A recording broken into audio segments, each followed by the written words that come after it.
Imagine a time when Shaolin wasn't just a temple, it was a beacon of wisdom and a fortress of strength. Monks who could sit in silent meditation for hours, yet move like lightning when battle called. They became legends, attracting emperors, nobles, and warriors from across China. Today, we're diving into the Shaolin Golden Age, a period when these warrior monks reached the peak of their fame and influence. But how did a peaceful monastery transform into a symbol of power and prestige? Stick around to find out. This is the spectrum of history.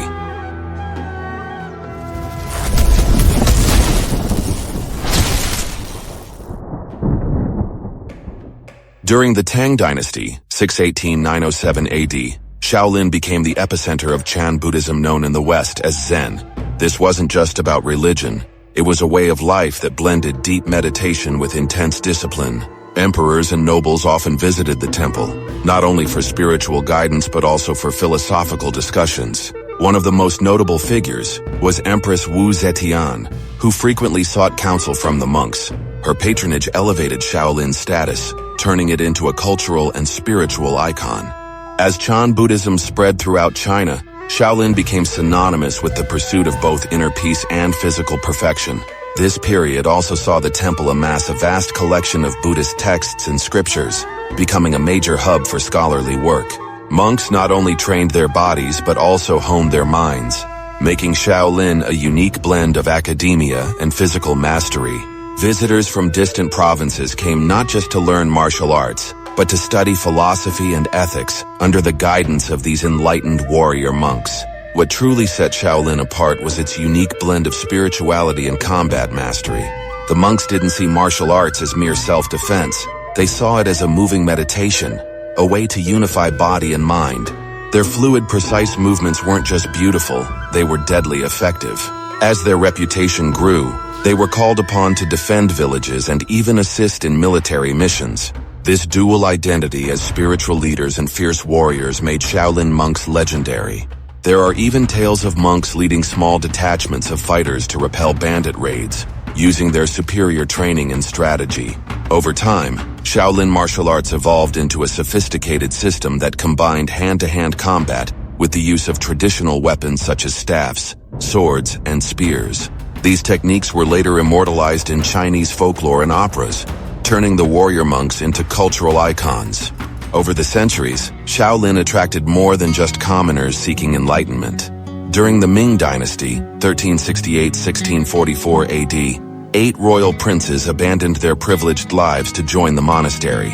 Imagine that men who once commanded armies and lived in palaces choosing the humble, disciplined life of a monk.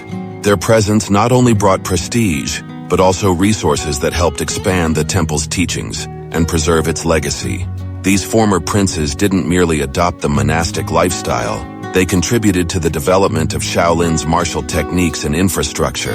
They funded the construction of new training halls and libraries, ensuring that Shaolin's knowledge and skills would be passed down to future generations. The involvement of such high-profile figures further solidified Shaolin's standing as a beacon of spiritual and martial excellence. Even during the Yuan dynasty, 1271–1368 AD, when China was under Mongol rule, Shaolin's influence remained strong. Kublai Khan, the grandson of Genghis Khan, recognized Shaolin as the spiritual heart of Buddhism in China. He decreed that all Buddhist temples should look to Shaolin for guidance, further cementing its role as a cultural cornerstone. Despite the political turbulence of the era, Shaolin maintained its independence and continued to thrive. The monks' diplomatic skills played a crucial role in securing the temple's survival. By aligning themselves with the ruling powers, they ensured that Shaolin would remain a sanctuary for both spiritual seekers and martial artists.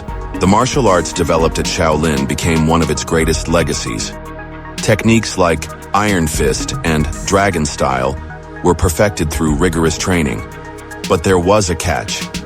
These techniques were closely guarded secrets, taught only to monks within the temple. This ensured that the knowledge remained pure and was used responsibly.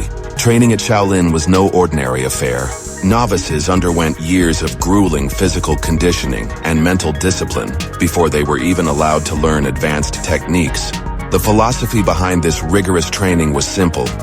Only those who demonstrated unwavering commitment and moral integrity could be trusted with the temple's secrets.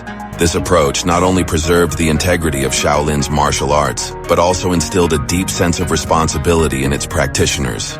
Shaolin's fame made it a target. During the Red Turban Rebellion in the 14th century, the temple was attacked and partially destroyed. Yet the monks held their ground. Their resilience only added to their legend, as survivors spread Shaolin's teachings and stories throughout China. Each conflict tested their strength and spirit, solidifying their reputation as both protectors of the people and guardians of faith. In the aftermath of these attacks, Shaolin monks traveled across China, establishing branch temples and teaching their unique blend of spirituality and martial arts. This not only helped to rebuild the main temple, but also spread its influence far and wide. By the end of the Ming Dynasty, Shaolin had become a household name, synonymous with discipline, strength, and spiritual wisdom. The golden age of Shaolin cemented the monastery as a symbol of spiritual and martial excellence. But history is rarely kind to legends. In the coming centuries, Shaolin would face even greater challenges, from warlords to political upheavals, and even the threat of extinction during the Cultural Revolution. How did Shaolin endure these trials and emerge as a global symbol of discipline and strength? Don't miss the final chapter of this epic saga. Additional hook for next episode. As the sun set on Shaolin's golden age, dark clouds gathered on the horizon. Invading armies, internal strife, and radical political changes threatened to wipe out centuries of tradition.